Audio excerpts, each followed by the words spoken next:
টেন্ডারের hard copy জমা দেওয়াকে কেন্দ্র করে উত্তেজনা নদিয়ার করিমপুর ১ নম্বর পঞ্চায়েত অফিসে। অনলাইনে টেন্ডার জমা দিয়েছিলেন মুর্শিদাবাদের এক কন্ট্রাক্টর। তারই হার্ড কপি জমা দিতে এসে উত্তেজনা। ঘটনার খবর পেয়ে করিমপুর থানা পুলিশ ঘটনাস্থলে পৌঁছে পরিস্থিতি নিয়ন্ত্রণে আনেন। দেখুন সেই চিত্র।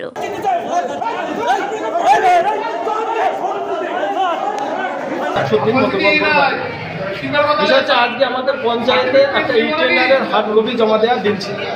সেটা সকাল 11টায় থেকে 1টা পর্যন্ত।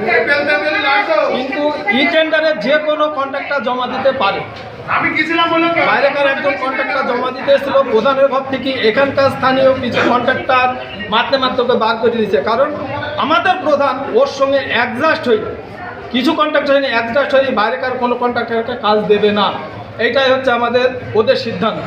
আমরা তার প্রতিবাদ করাতে আমরা এখানকার কন্ট্রাক্টরের কাছে হেনস্থা হই, কারণ আমরা তৃণমূলের মেম্বার হয়ে হেনস্থা হইতে হয়েছি। কারণ আমরা এর তীব্র নিন্দা করছি এবং তীব্র প্রতিবাদ করছি, কারণ অন্যায়ের বিরুদ্ধে আমরা লড়াই করছি। আমি বাসুদেব কন্ট্রাক্টর, আমরা করিমপুর 1 নম্বর পঞ্চায়েতে আমরা সিরিয়াল লাইটে আমরা ড্রপিং করছি। তার মধ্যে এখানকার লোকাল মেম্বার মুর্শিদাবাদের কয়েকজন কন্ট্রাক্টরকে নিয়েছে, পেপার ড্রপিং করাচ্ছে। ওর সাথে গোলাম মেম্বার আর ওখানটায় বাসুদেব ঘোষ আর হচ্ছে পাশের গোলাম স্ত্রী ছিল হচ্ছে মেম্বার। তারা ছবি তুলছে, বিভিন্ন দিক দিয়ে প্রলোভন দিচ্ছে। ডাইরেক্ট নিয়েছি পঞ্চায়েতের মধ্যে এবং গোলাম মেম্বার প্রধানের কাছ থেকে পেপার নিয়েছিলেন একটা রতন বিশ্বাস।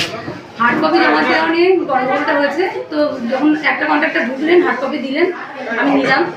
নেওয়ার পর খানিবাদে কন্ট্রাক্টরদের মধ্যেই গন্ডগোল হয়েছে। ঠিক আছে, ওদের মধ্যেই গন্ডগোলটা হয়েছে। খানিবাদে উনি এসে বললেন যে আমি আমার দিতে চাই না, হার্ড কপি জমা দিতে চাই না। তখন আমি বললাম যে আপনি লিখিত দেন। উনি লিখিত দিলেন, দিয়ে উনি বেরিয়ে দিলেন। এই তো এই হচ্ছে। আর গন্ডগোল যা হয়েছে সব কন্ট্রাক্টরদের মধ্যে হয়েছে। পঞ্চায়েতে আমার ঘরে হচ্ছিল, আমি বলেছি আপনারা বেরিয়ে যান। তখন আমার কথা সে পর্যন্ত কেউ শুনতে পাচ্ছিল না। তারপরে ওনারা সব বেরিয়ে গিয়ে বাইরে কি হয়েছে আমি প্রধান করিমপুর সুপর্ণা মুখার্জি। হ্যালো, নমস্কার। পিপিএ বাংলা থেকে বলছিলাম। আজকে করিমপুরে আপনি ই টেন্ডারের হার্ড কপি জমা দিতে এসেছিলেন। এই নিয়ে একটা বিশৃঙ্খল পরিস্থিতি সৃষ্টি হয়েছে। আপনি একটু মন্তব্য এবং আপনার পরিচয়। আমি মুর্শিদাবাদ থেকে, জলঙ্গি মুর্শিদাবাদ থেকে বলছি। হ্যাঁ, আমি অনলাইনে পেপার মেরেছিলাম, যদিও ওখানকার স্থানীয় দু একটা কন্ট্রাক্টর নাম মেম্বার বলেছিল, তাই আমি জমা করেছিলাম। জানি না যে পঞ্চায়েতে এরকম একটা সমস্যা আছে বা হবে, এদের ইউনিয়ন আছে। আমি নতুন কাজ করতে গেছি অ্যাকচুয়ালি। তো এই বিষয়ে আমি অতটা কিছু বলতে পারবো না। এবার হার্ড কপি আজকে জমা দেওয়ার ডেট ছিল। এবার উনি বললো যে হার্ড কপি জমা দিতে হবে।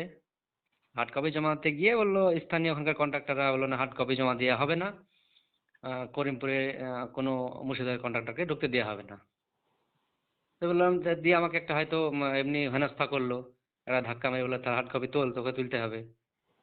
দিয়ে আমি বললাম ঠিক আছে, তাহলে আমি উড্ডাল করে নিচ্ছি। দিয়ে তো উড্ডাল করে নিয়ে এসেছি। এই নিয়ে একটা খেঁচামাচা হয়তো হয়েছে, তারপরে আমি চলে এসেছি। তারপরে কিছু জানি না কি হয়েছে না হয়েছে। হ্যাঁ, আর একটা লিখিত দিয়ে সই করিনি, আমার প্যাড দিইনি, যদিও ওই একটা লিখিত দিয়ে ওটা প্রধানের কাছ থেকে ফেরত নিয়ে এসেছি। বললাম আমাকে ধাওয়া করেছিল, আমাকে 2-1 কিল হয়তো মেরেছে দড়ি গিয়ে। রাজনৈতিক ব্যাপারে আমি ওইভাবে জোর ঝামেলার মধ্যে যাবো না বলে আমি কিছু করিনি, যে দাদা আমি কাজ করবো না, আমাকে আমার কাগজ দিয়ে ফেরত নিয়ে এসেছি। আমার নাম আলমগীর হোসেন, জলঙ্গি মুর্শিদাবাদ।